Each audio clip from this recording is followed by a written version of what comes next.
Bienvenidos al primer episodio del podcast de la familia. Somos Alicia y Dani. A partir de ahora vamos a ser la cara visible de este maravilloso proyecto del Centro Diocesano de Orientación Familiar de Dos Hermanas, que cuenta con la colaboración de la Delegación de Familia y Vida de la Archidiócesis de Sevilla.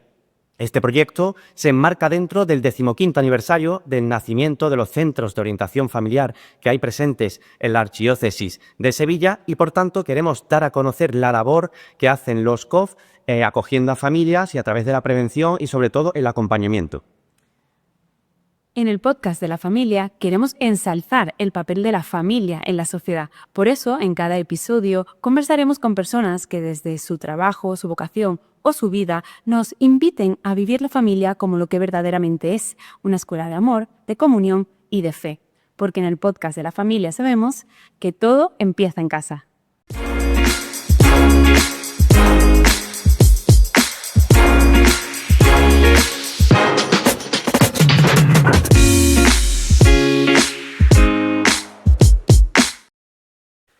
Inauguramos este primer episodio del podcast de la familia con un invitado muy especial, un invitado cuya presencia, trabajo y testimonio están dejando una huella profunda en Sevilla.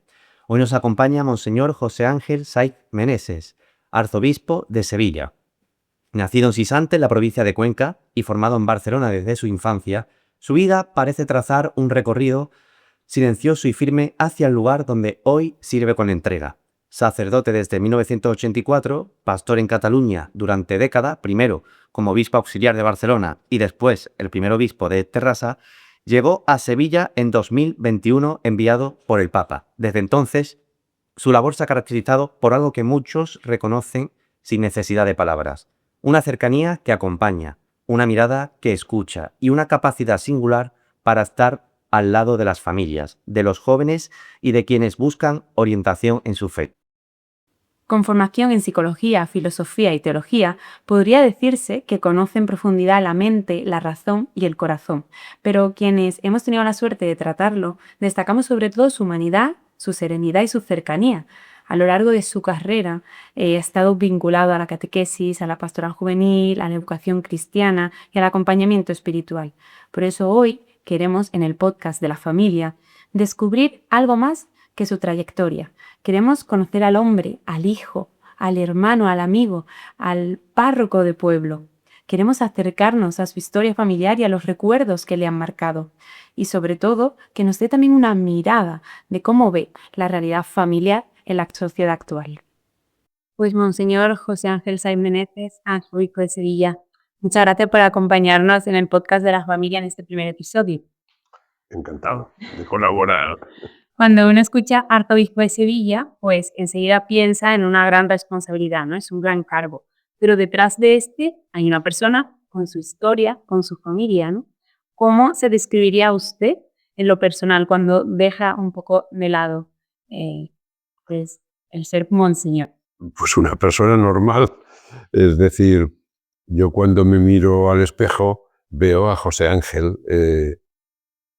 con su historia, con sus características y como un hijo de Dios, que nació en una familia cristiana y fue bautizado y entró a formar parte de la iglesia y después descubrió su vocación muy, muy pequeño, porque yo con 8 o 9 años ya quería ser cura y me sentía llamado al sacerdocio y así entré en el seminario. Bueno, es una historia un poco porque fui a hacer la prueba al Seminario Menor de Cuenca, porque yo nací en Sisante, provincia de Cuenca. Entonces fui a hacer la prueba de ingreso para el Seminario Menor de Cuenca y la aprobé. Pero le dijeron a mis padres que estaba aprobado y que tenía el ingreso, pero que era un poco pequeño y que me tenía que esperar un año, que al año siguiente ya entraba.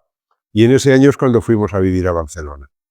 Entonces yo le decía a mi madre que bueno, quiero ir al seminario de Uclés, Y ella me dijo, oye, que no, que aquí hay también seminario. Y entré, bueno, tuve que hacer ingreso en un internado en Barcelona y luego ya entré al seminario menor que estaba en la Conrería, municipio de Tiana, a unos kilómetros de Barcelona.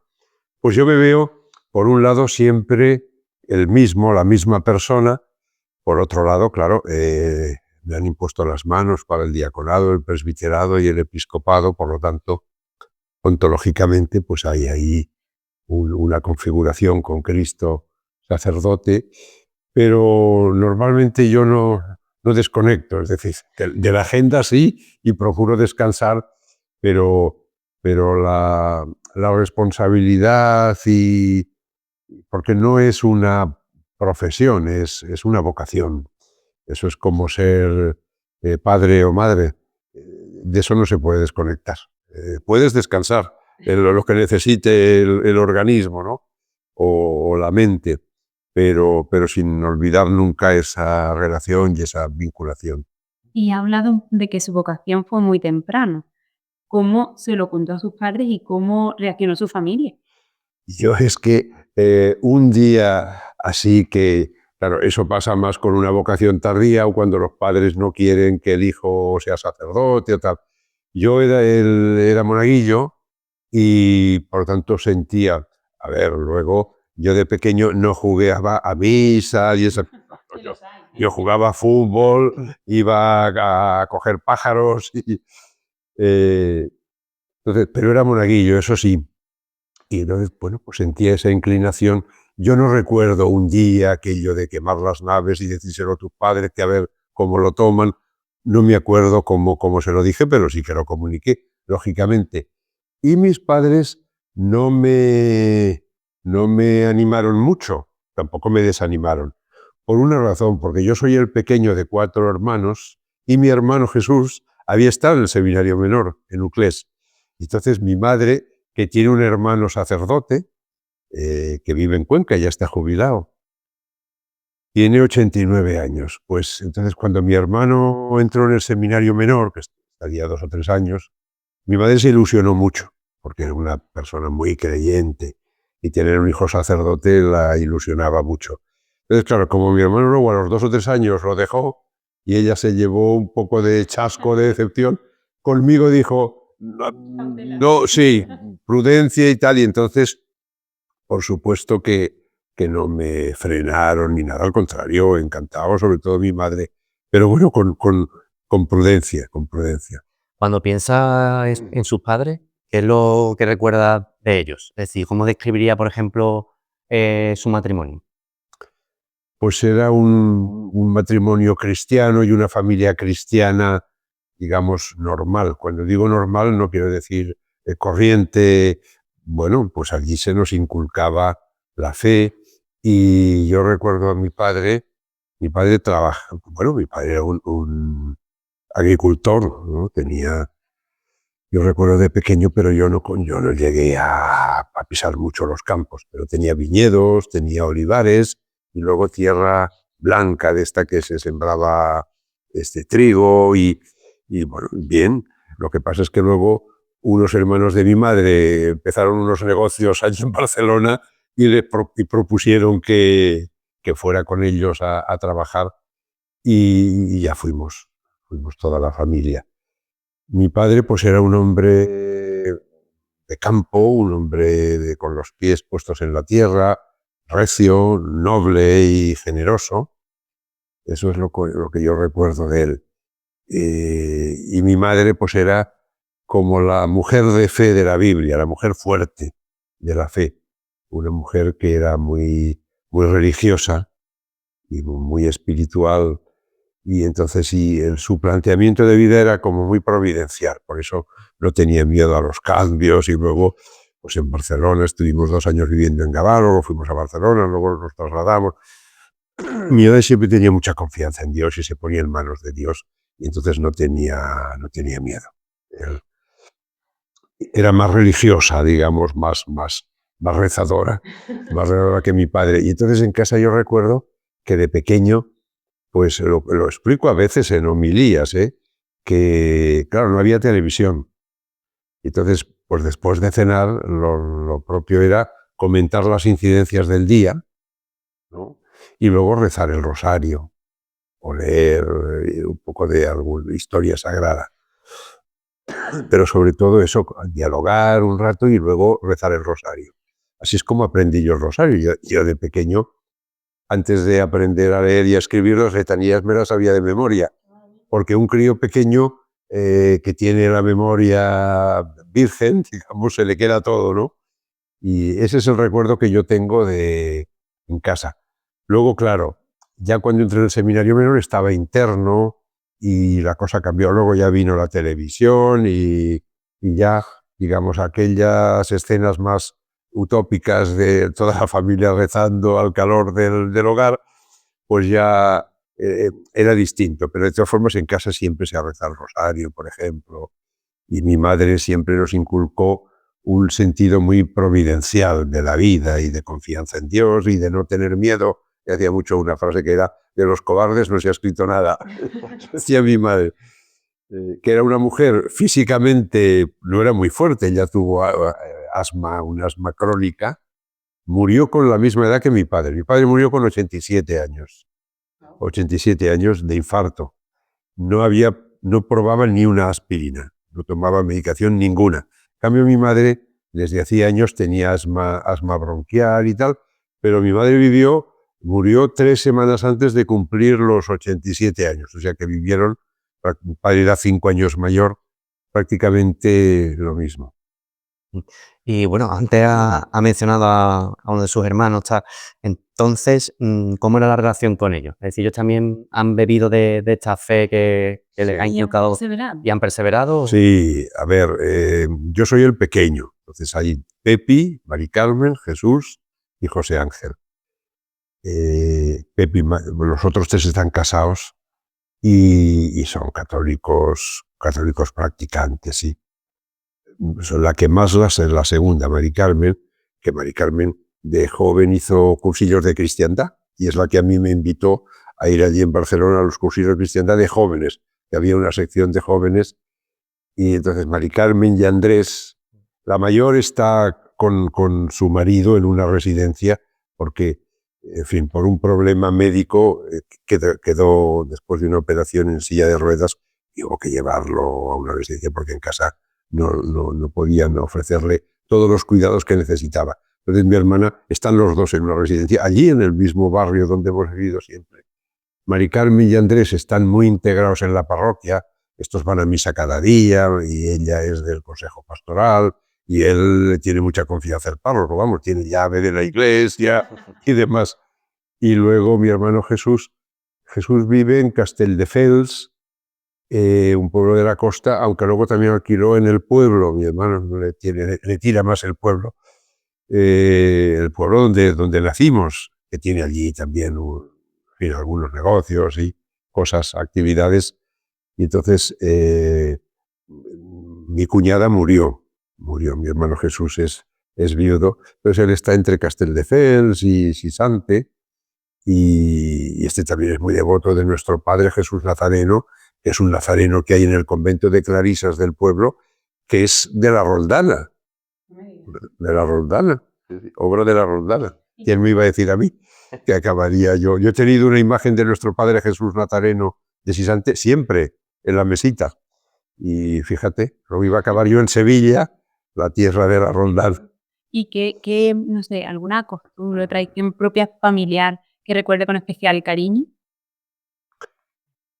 A ver, yo lo que recuerdo de casa es que cada uno... Yo estuve en el seminario menor y luego 2 años en la universidad y después fui al seminario mayor a Toledo, es decir, que he estado mucho fuera también.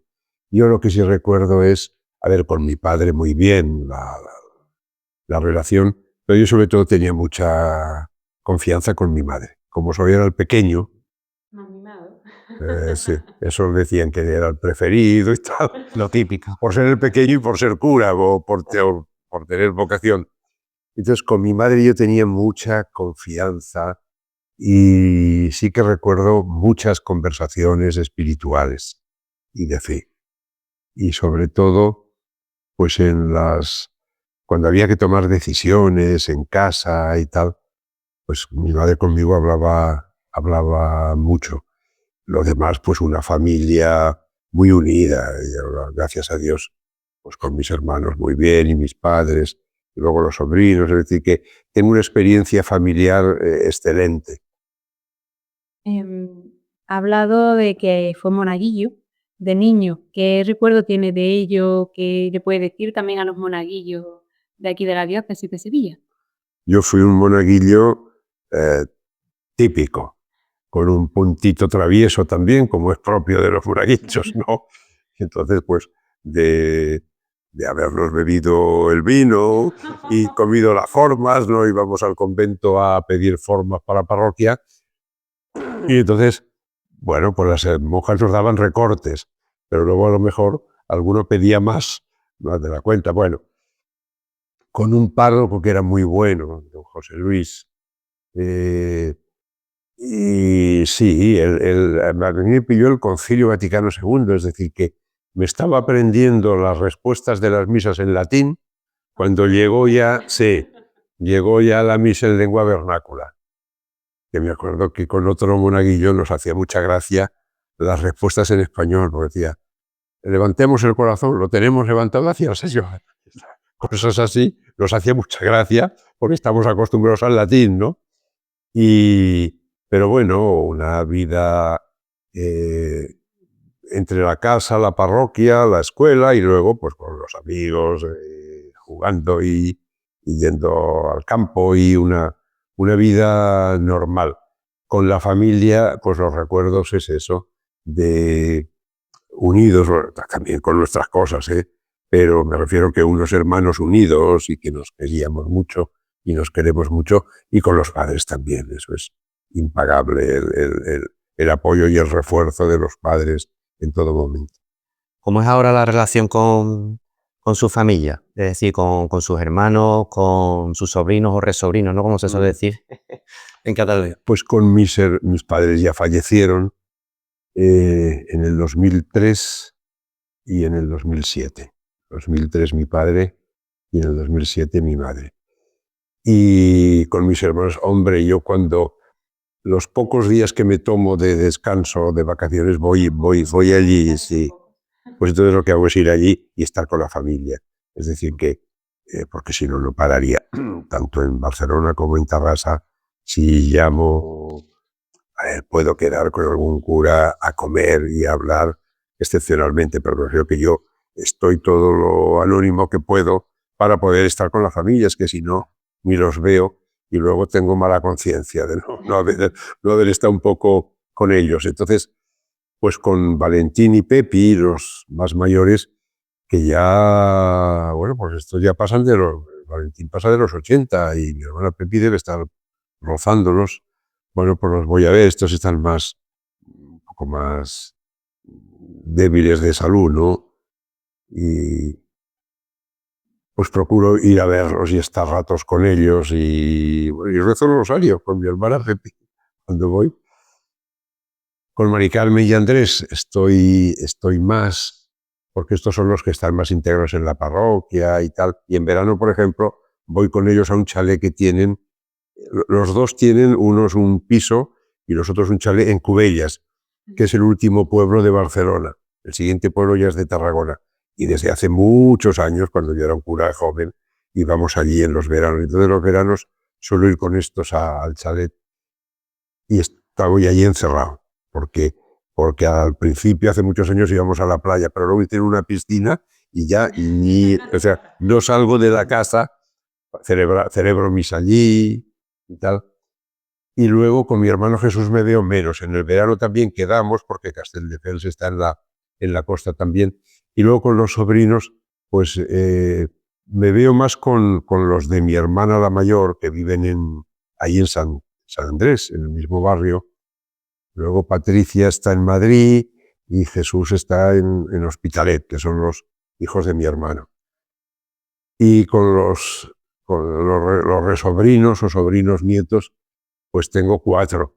A las que veo más es a las 2 de mi sobrino Javier, que son muy... ¿Qué edad tienen?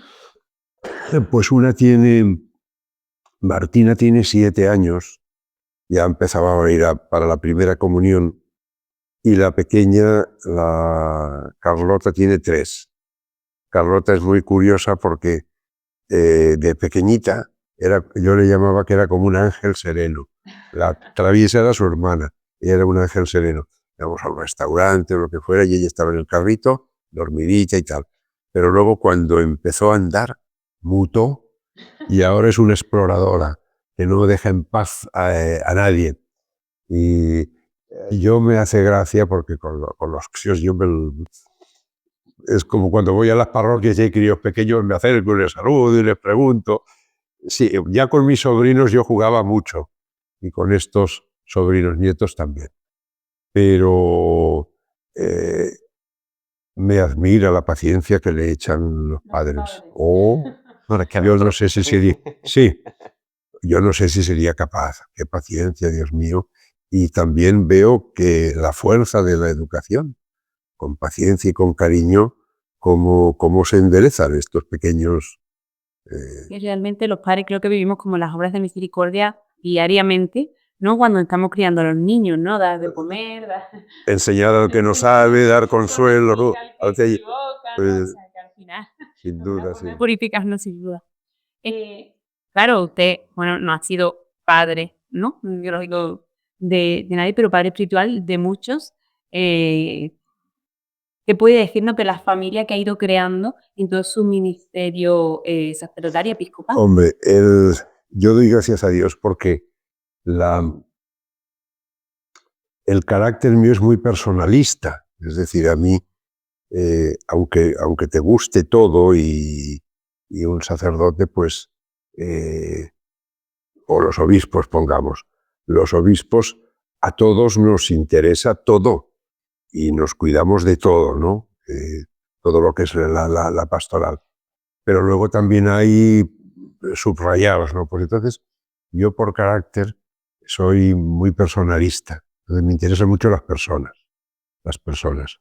Y de hecho yo lo que pasa es que tiempo no tengo, pero podría estarme una tarde en una plaza o en un parque observando el comportamiento de los niños, de los jóvenes, de los adultos y tal, observando las reacciones y tal, y eso, digamos, a mí me interesa mucho, me interesa también pues todo lo que comporta el ministerio episcopal. Pero entonces en ese sentido, gracias a Dios, claro, también la experiencia mía, cuando oyes historias de estas del bullying y todo eso, claro, yo pues fui un niño que los estudios me gustaban y me iban bien, y entonces, y la relación con los compañeros siempre fue buena. Entonces la experiencia mía de relación personal, pues ha sido muy positiva en la familia, luego en los estudios y en la pastoral, y sí que es cierto que se va creando una familia grande, inmensa, y por los lugares que pasas, bueno, pues vas dejando gente. Claro, no puedes mantener luego la relación con todo el mundo, porque es que es imposible, materialmente es imposible. Pero yo tengo pues buenos recuerdos por todos los lugares por los que he pasado, que he conocido gente fenomenal, ¿no? Buenas personas, buenos cristianos, y se va, luego a lo mejor en Navidad todavía, bueno, aquí de Illescas, del primer pueblo donde yo estuve, que no llegó ni a un año, 8 pueblos, de Toledo y Ciudad Real, luego fui a la Mili, luego estuve de vicario parroquial en Illescas 3 años y ya me volví a Barcelona. Pues del primer pueblo, aún en Navidad les escribo algún crisma. Y de Illescas sí, porque allí además yo era un cura que llevaba 2 años, no, 1 año y medio, 2 años de cura cuando fui. Pero me tocó ser conciliario de 4 equipos de Nuestra Señora. Y entonces la pastoral familiar pues la viví mucho, y con esto sí que en Navidad nos escribimos, y han venido varias veces por aquí, por Sevilla, a visitarme, y por Barcelona habían ido, y luego pues en los sitios en los que he estado allí en Cataluña. Lo que pasa es que a mí me gusta también vivir el momento presente, y luego también viviendo el momento presente, a la que se trabaja un poco, digamos, en la iglesia y en el trabajo pastoral, no es como un trabajo, digamos, mecánico que dices, yo me aplico y al cabo de las 8 horas acabo el trabajo, o al cabo de las 40 horas a la semana. No, en el trabajo pastoral, cuanto más trabajas y mejor te va, más trabajo se genera, y que el trabajo no se acaba nunca, se genera más trabajo, con lo cual yo siempre ando falto de tiempo, especialmente en esta etapa sevillana, pues que, por lo tanto, pero bueno, yo mantengo en la oración y si me entero de alguno, pues les mando algún WhatsApp. Ahora con los WhatsApps eso es fantástico, para poder tener una comunicación rápida, ¿no? Y bueno, pues vas dejando retazos de familia por todos los sitios por los que pasas y todos forman parte de la Iglesia, que es nuestra gran familia. Pero bueno, eso es bonito y en la vida eterna nos encontraremos todos. Ya que mencionaba antes la pastoral familiar, ¿cómo describiría la pastoral familiar de Sevilla? ¿Qué es lo que cree que la hace especialmente útil o distinto a las demás? Y en Sevilla, por ejemplo, la delegación de pastoral de la familia es muy amplia, muy potente y tiene pues mucha actividad. Yo destacaría, pues por ejemplo, los COF, que he visitado y ahora vamos a ir celebrando aniversarios uno detrás de otro. Pero cuando voy a celebraciones y nos reunimos y escucho la actividad, hombre, es una actividad grande y muy importante y además como muy profesionalizada, aunque es voluntariado todo, pero son profesionales muy cualificados los que ayudan.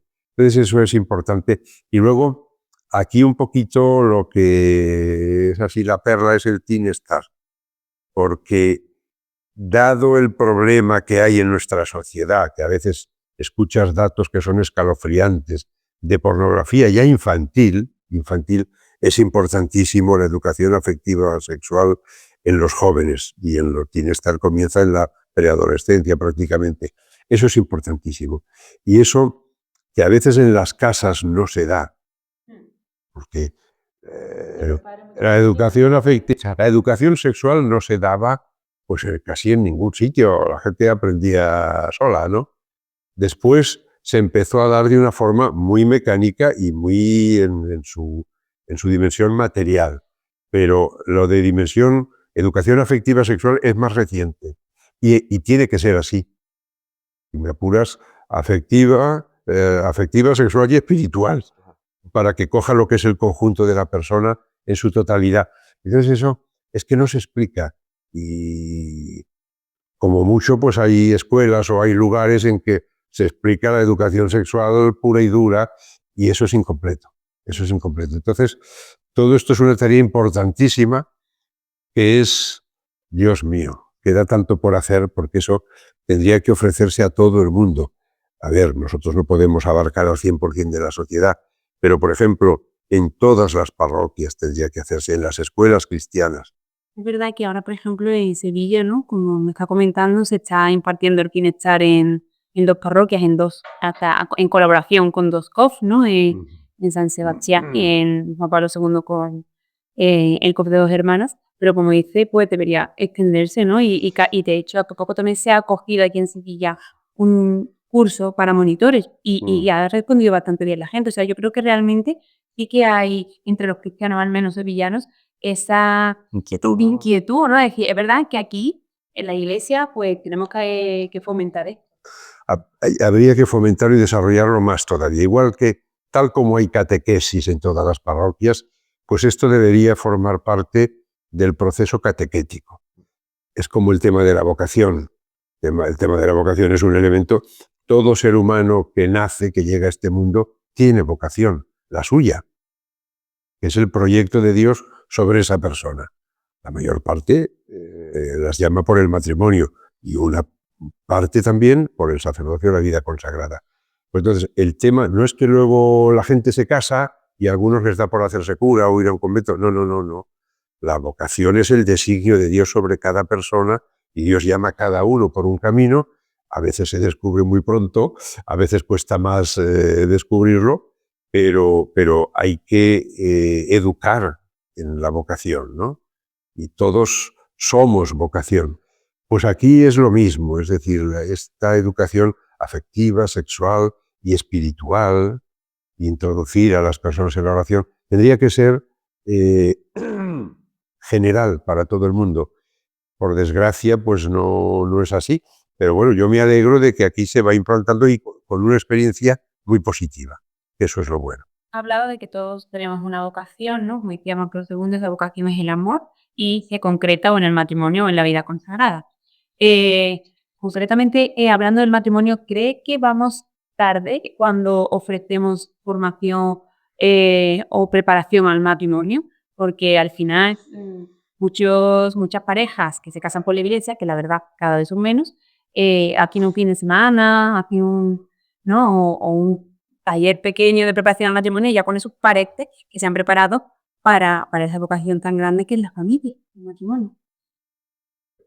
Yo creo que en cuanto a la preparación para el matrimonio, como en otras preparaciones, pues sí que a veces llegamos tarde y quedamos cortos. Quedamos cortos.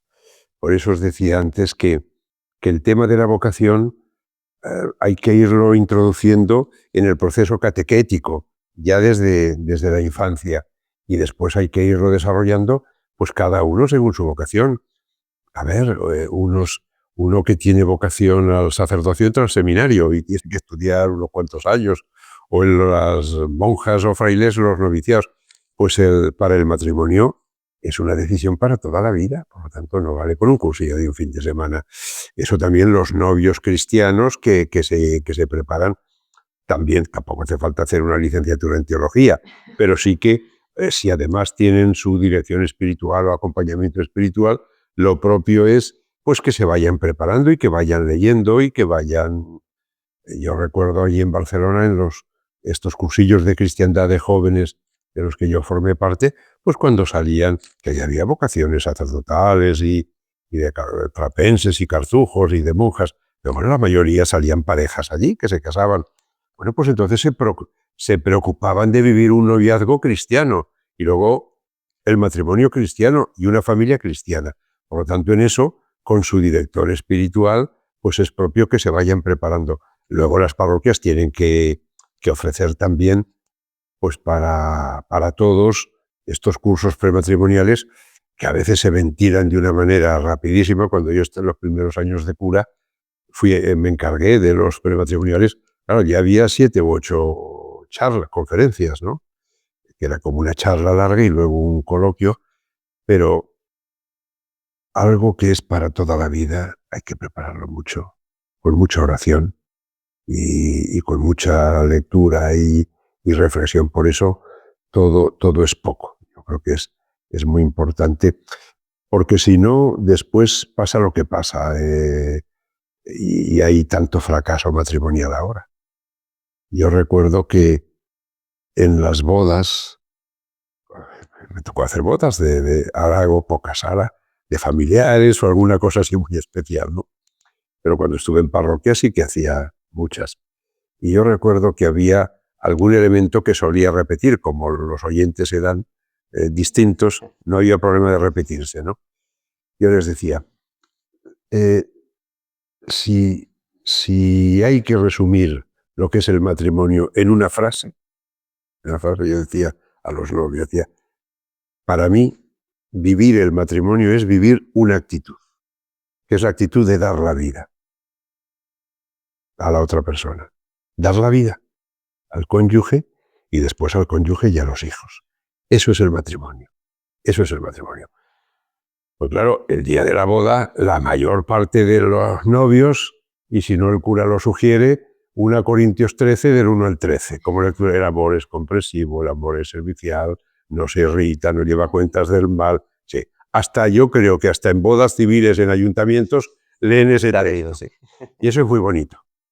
Y sobre el amor se escriben canciones, se componen canciones, se escriben poemas, se escriben libros, pero luego el día a día es más prosaico. El día a día es más prosaico.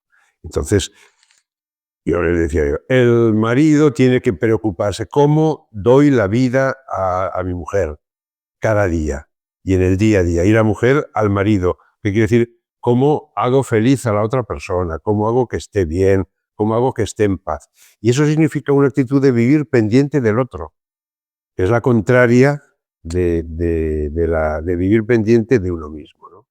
Entonces, claro, 2 personas, yo les decía, 2 personas que viven pendientes de hacerse feliz la una a la otra, pues hacen que el matrimonio aunque no faltarán dificultades y problemas y crisis, sea un camino de felicidad. Mientras que dos personas que viven cada una pendiente egoístamente de sí misma y cada una va a la suya, pues hacen que el camino de la vida matrimonial sea al final muy árido y muy seco, y cuando vienen los problemas, pues mira, cada uno tira por su lado. Y les decía otra cosa siempre. Decía, si fulanito y menganita se quieren tanto que van a unir sus vidas y a recorrer un único camino matrimonial, dije, el amor no es algo como un crédito que se gasta y se acaba. El amor no es estático, es dinámico. Y el amor es una realidad en crecimiento continuo. Por lo tanto, los atractivos físicos menguarán con el tiempo.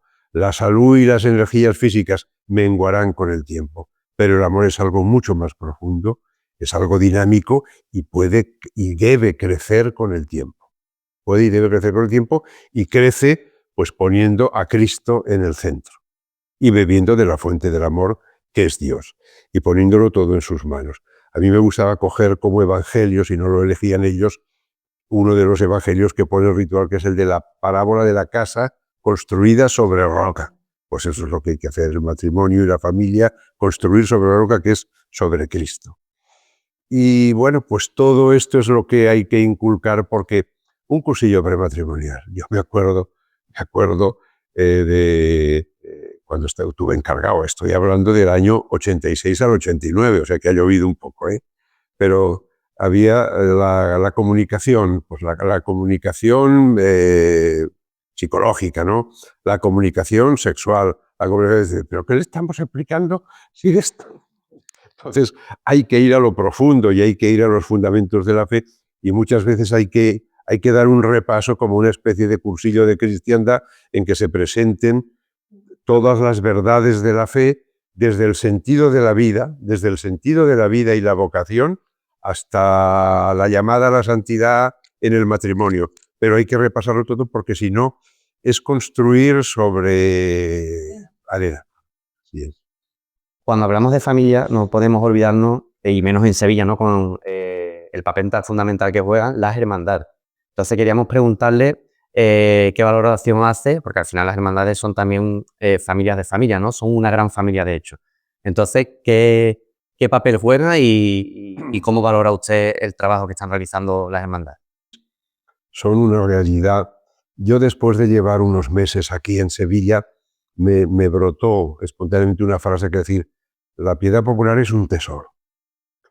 Pero es que luego hay un documento que es el Directorio para la Liturgia y la Piedad Popular, del año 2002 o así, del Dicasterio para el Culto y la Disciplina de los Sacramentos, que dice esa frase. El Papa Francisco también. Es decir, y lo digo yo, que de niño y de joven no he estado nunca en una procesión, porque en Barcelona no hay procesiones. Luego se recuperó la de Corpus alrededor de la catedral, y ahora hay algunas, porque se han creado después hermandades, pero en los años 70, 80, yo nunca estuve en una procesión de niño ni de joven en Barcelona. Cuando vengo aquí, cuando fui nombrado obispo de Tarrasa, recuperé la procesión de Corpus y el Vía Crucis de Semana Santa, que tampoco existían. Y luego un cura que estaba en un barrio con mucha gente de ascendencia andaluza, crearon varias hermandades y se hacía una procesión el Jueves Santo por la noche. Claro, aquello, como las hermandades rocieras, que yo las acompañaba un poquito de Cataluña, pero aquello era una plantita pequeñita. Sevilla es un árbol frondoso o un bosque entero, vamos, en el tema de hermandades. Las hermandades son asociaciones públicas de fieles y tiene, bueno, pues 3 pilares: cultos, formación, caridad, y ahora como un elemento transversal, que es el de la evangelización. Y pues son como los movimientos de iglesia, pero del siglo XV, XVI,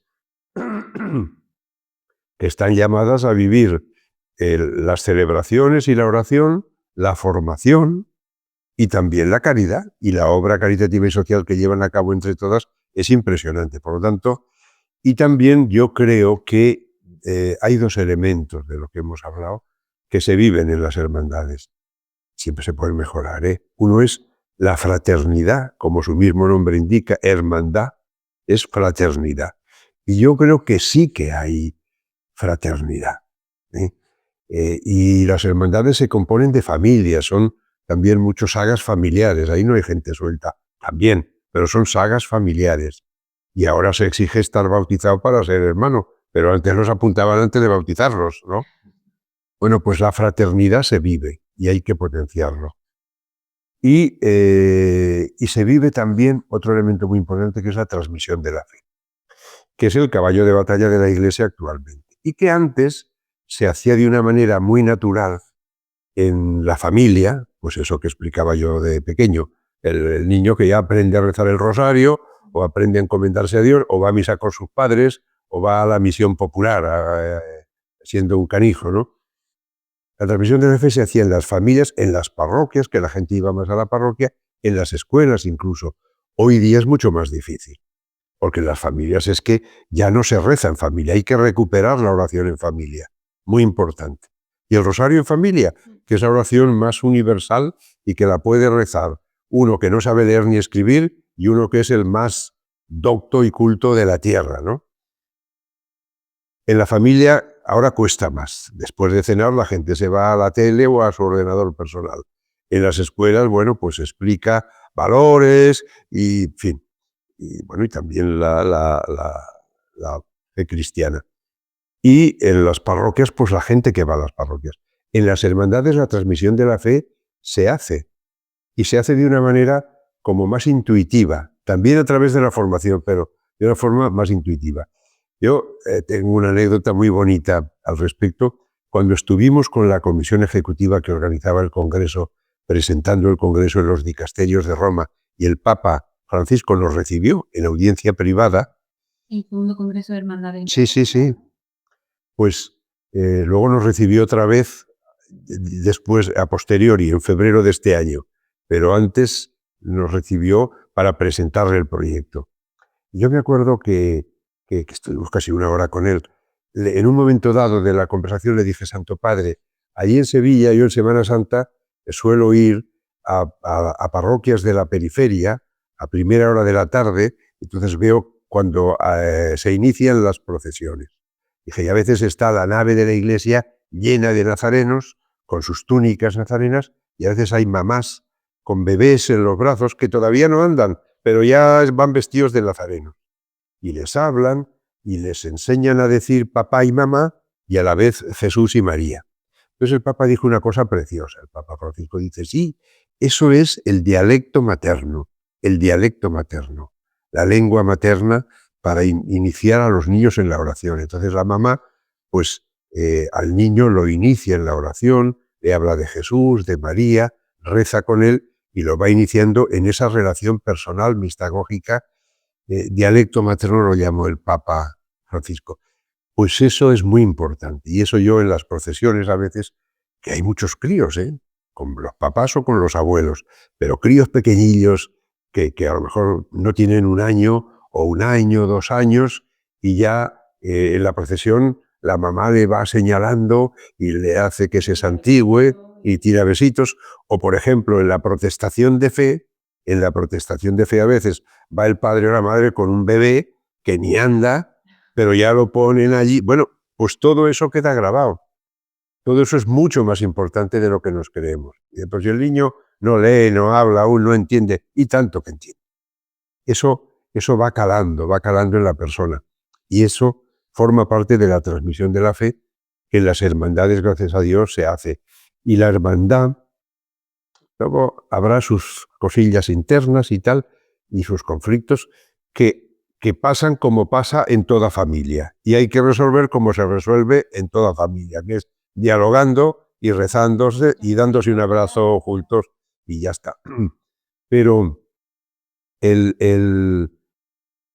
esa transmisión se realiza y yo creo que es un activo pastoral muy importante. Entonces la hermandad es una familia de familias, es una familia, es decir, que el núcleo familiar que se vive, que es una pequeña comunidad a imagen de la comunidad trinitaria, Padre, Hijo y Espíritu Santo, y a imagen de la Sagrada Familia de Nazaret, Jesús, María y José, esa familia que es la iglesia doméstica, que es el núcleo de la vida de la iglesia, luego forma parte de una hermandad y de una parroquia y de una diócesis y de la Iglesia Universal.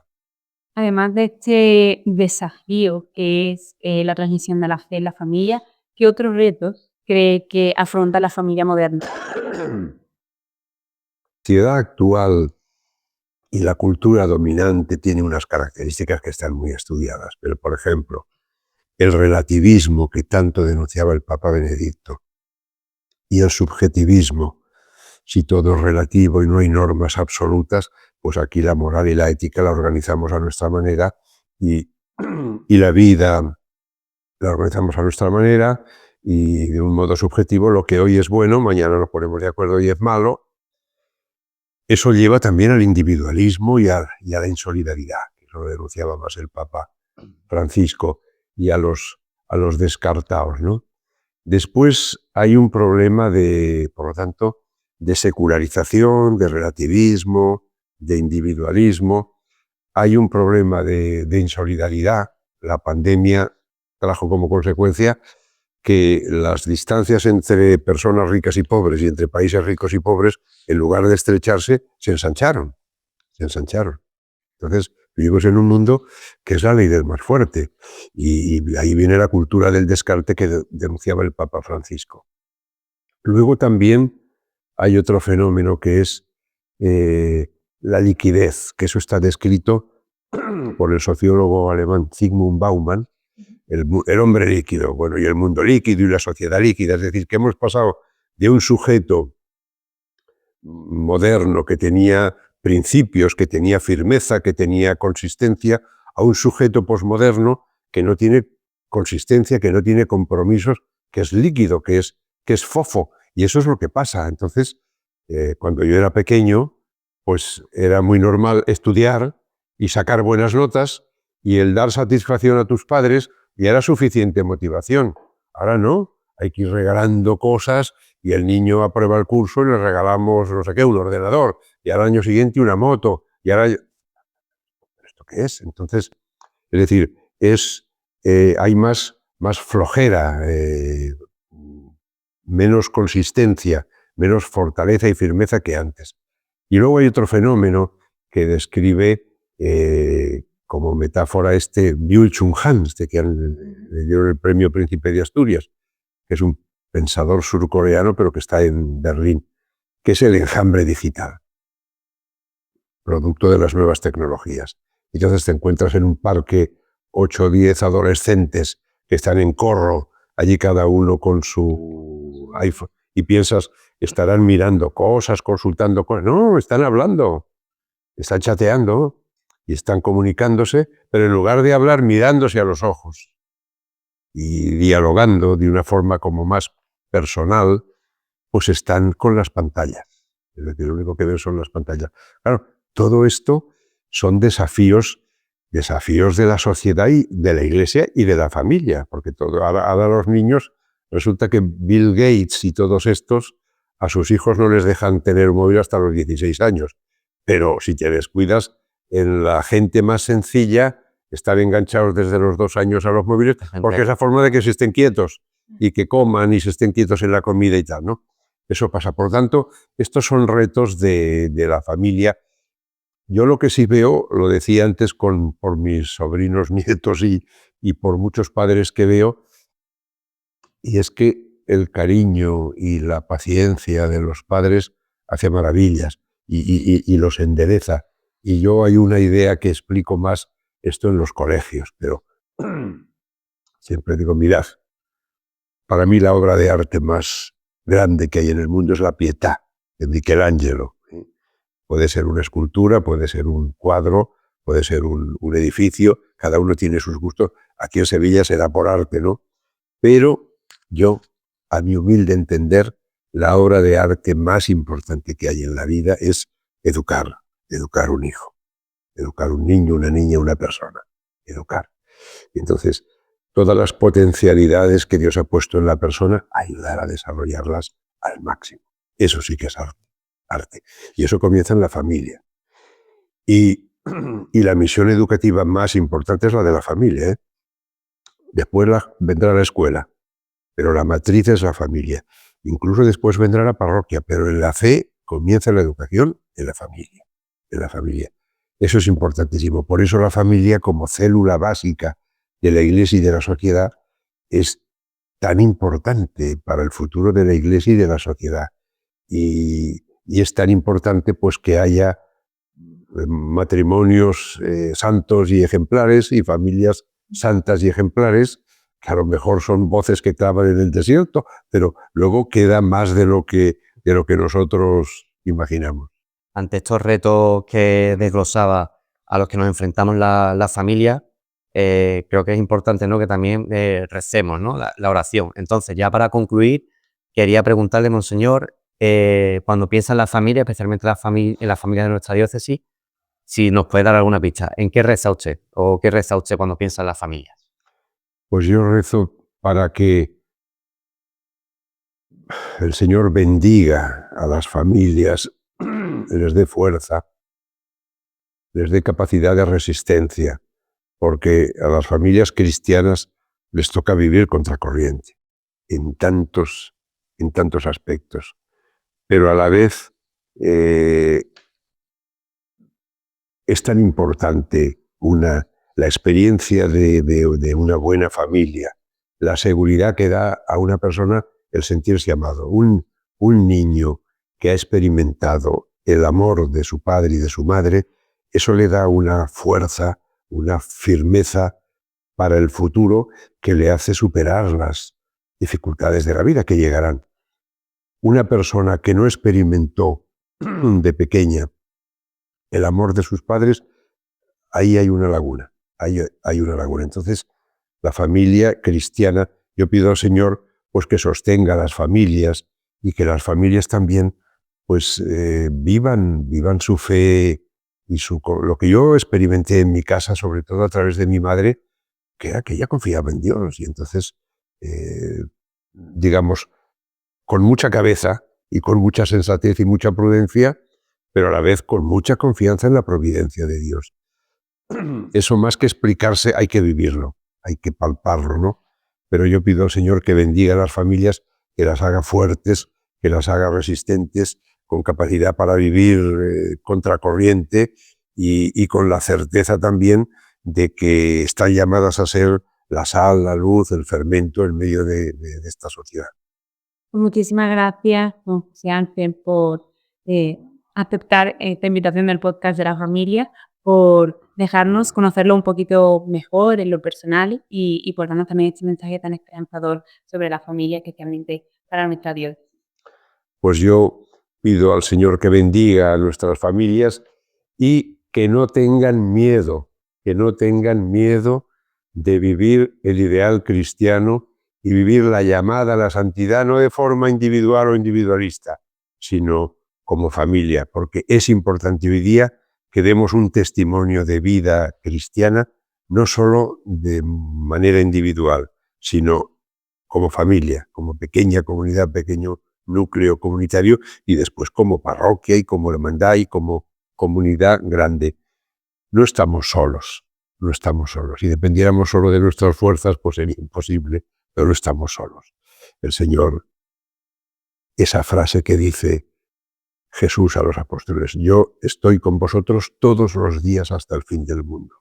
Él está presente en nuestra vida y en nuestro camino. Y eso nos da un consuelo y una fuerza que nos da garantía para superarlo todo. María Santísima nos lleva de la mano. Y ese camino no lo hacemos solos, lo hacemos en familia, en comunidad, en iglesia. Bueno, pues adelante y sin miedo. Yo diría lo que ha repetido la frase es de Jesús, pero después San Juan Pablo II y todos los papas la van a repetir. No tengáis miedo. Poniendo a Jesús en medio, no hay nada que temer. Que el Señor os bendiga y que seáis un testimonio luminoso de su amor y de su vida en medio del mundo.